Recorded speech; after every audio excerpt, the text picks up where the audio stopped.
Titanic ship సముద్రంలో మునిగిపోయిన తరువాత ప్రపంచంలో అతిపెద్ద ఓడల నిర్మాణం పూర్తిగా ఆగిపోయిందని అనుకున్నారు. కానీ 1979లో జపాన్ ఓ నౌకను తయారు చేసింది. దీని పేరు సివైజ్ జెయింట్. దీనికి సంబంధించిన మరిన్ని ఆసక్తికరమైన విషయాలు ఈరోజు కథనంలో తెలుసుకుందాం. సివైజ్ జెయింట్ అనేది ప్రపంచంలోనే అతిపెద్ద షిప్. దీనిని 1974-79 మధ్య Japan company Sumitomo heavy industries తయారు చేసింది. ఈ నౌక పొడవు టైటానిక్ షిప్ కంటే 2 రెట్లు ఎక్కువ. ఇది కార్గో షిప్గా పరిచయమైంది. దీనికి భారతదేశంలో కూడా ఓ ప్రత్యేకమైన అనుబంధం ఉన్నట్లు సమాచారం. సివైజ్ జెయింట్ నౌకను గ్రీక్ వ్యాపారవేత్త కోసం జపాన్ దేశంలోని ఓపమా షిప్ యార్డ్లో నిర్మించడం ప్రారంభించారు. అప్పటికి నౌకకు పేరు పెట్టలేదు. ఆ తరువాత తయారీ సంస్థ, ఆర్డర్ చేసిన యజమానికి మధ్య సుదీర్ఘ న్యాయ పోరాటం జరిగింది. ఓపమా షిప్ యార్డ్లో ఈ అతిపెద్ద నౌకను నిర్మించడం వల్ల దీనికి మొదట్లో ఒపామా అని పేరు పెట్టారు. కంపెనీ దీనిని ఆ తరువాత చైనాకు అప్పగించడం జరిగింది. చైనా చేతుల్లోకి చేరిన తరువాత దీనికి సివైజ్ జెయింట్ అని పేరు పెట్టారు. ఈ నౌక అప్పట్లో ముడి చమురు రవాణా చేయడానికి ప్రధానంగా ఉపయోగించేవారు. 1988లో సివైజ్ జెయింట్ నౌక ఇరాన్ నుంచి చమురు తీసుకుని బయలుదేరి లారక్ ద్వీపంలో ఆగింది. అప్పటి ఇరాక్ అధ్యక్షుడు సద్దాం హుసేన్ వైమానిక దళం ఈ నౌకపై దాడి చేసింది. ఆ సమయంలో ఇది చాలా వరకు దెబ్బతింది. ఈ ఓడను మరమ్మతులు చేయడానికి ఏకంగా $100 మిలియన్ల ఖర్చు 1988లో అయినట్లు సమాచారం. $100 మిలియన్ల నేటి విలువ సుమారు $265 మిలియన్ అని తెలుస్తోంది. ఇండియన్ కరెన్సీ ప్రకారం సుమారు 2212 కోట్లు. సివైజ్ జెయింట్ నౌక దాదాపు 1500 అడుగుల పొడవు ఉంది. 1988 తర్వాత దీనిని పూర్తిగా మరమ్మతు చేసి 1991లో నార్వేజియన్ కంపెనీకి విక్రయించారు. 1991 తర్వాత 2009లో గుజరాత్లోని అలాంగ్ షిప్ బ్రేకింగ్ యార్డ్కు చేరుకుంది. ఆ తర్వాత దీనిని కూల్చివేశారు.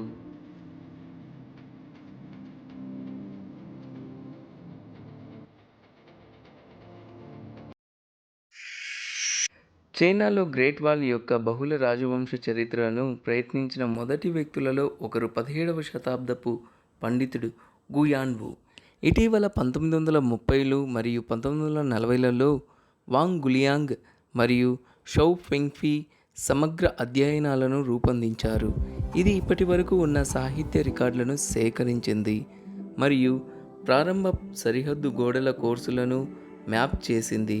అయితే ఈ ప్రయత్నాలు అస్పష్టమైన స్థల పేర్లు మరియు అంతుచిక్కని సాహిత్య సూచనలను కలిగి ఉన్న వ్రాతపూర్వక రికార్డులపై మాత్రమే ఆధారపడి ఉన్నాయి. ఆధునిక పురావస్తు శాస్త్రం యొక్క పెరుగుదల గ్రేట్ వాల్ యొక్క అధ్యయనానికి ఇప్పటికే ఉన్న పరిశోధనలను ధృవీకరించడంలో లేదా దానిని తిరస్కరించడంలో చాలా దోహదపడింది. అయితే ఈ ప్రయత్నాలు గ్రేట్ వాల్ యొక్క చరిత్ర యొక్క పూర్తి చిత్రాన్ని ఇంకా అందించలేదు. ఎందుకంటే అనేకిత కాలం 220 నుండి 589 నాటి అనేక గోడల స్థలాలు ప్రస్తుతం ఉన్న మింగ్ గ్రేట్ వాల్ ద్వారా కప్పబడి ఉన్నాయి. గ్రేట్ వాల్ యొక్క పాశ్చాత్య స్కాలర్షిప్ ఇటలీ వరకు గోడ యొక్క సాంప్రదాయ ఖాతాల నుండి ఉద్భవించిన అపోహలచే ప్రభావితమైంది. జెస్యూటులు వాల్ యొక్క మొదటి నివేదికలను పశ్చిమ దేశాలకు తిరిగి తీసుకువచ్చినప్పుడు మార్కో పోలో తన ట్రావెలులో బహుశా శాశ్వతమైన గ్రేట్ వాల్ గురించి ప్రస్తావించలేదని యూరోపియన్ పండితులు అబ్బురపడ్డారు. 17వ శతాబ్దానికి చెందిన కొందరు పండితులు మార్కో పోలో నిష్క్రమణ తర్వాత మింగ్ రాజవంశంలో గోడ నిర్మించబడి ఉంటుందని వాదించారు. గ్రేట్ వాల్కు ప్రాముఖ్యత ఉన్నట్లు అనిపించినప్పటికీ 20వ శతాబ్దంలో గోడకు సంబంధించిన పండితుల చికిత్స చాలా తక్కువగా ఉంది. కొందరు చైనీస్ సమాజం మరియు విదేశాంగ విధానానికి సంబంధించిన సాధారణ ప్రకటనలు చేయడానికి ప్రయత్నించారు. శాశ్వతమైన గ్రేట్ వాల్ యొక్క భావన ఆధారంగా కార్ల్ మార్క్స్ చైనీస్ సామ్రాజ్యం మరియు ఆర్థిక వ్యవస్థ యొక్క స్తబ్దతను సూచించడానికి గోడను తీసుకున్నాడు.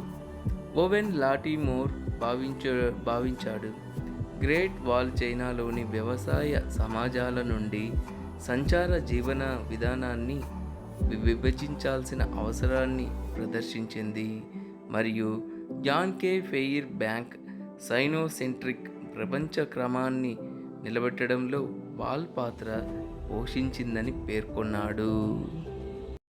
ఓకేనా ఫ్రెండ్స్, మీకు ఈ వీడియోస్ నచ్చాయనుకుంటున్నాను. మరి నా వీడియోస్ మీకు నచ్చినట్లయితే లైక్ చేయండి. మరిన్ని వీడియోస్ కోసం నా ఛానల్ని సబ్స్క్రైబ్ చేయండి. ఎవరికి నా వీడియో చూసినందుకు ధన్యవాదాలు.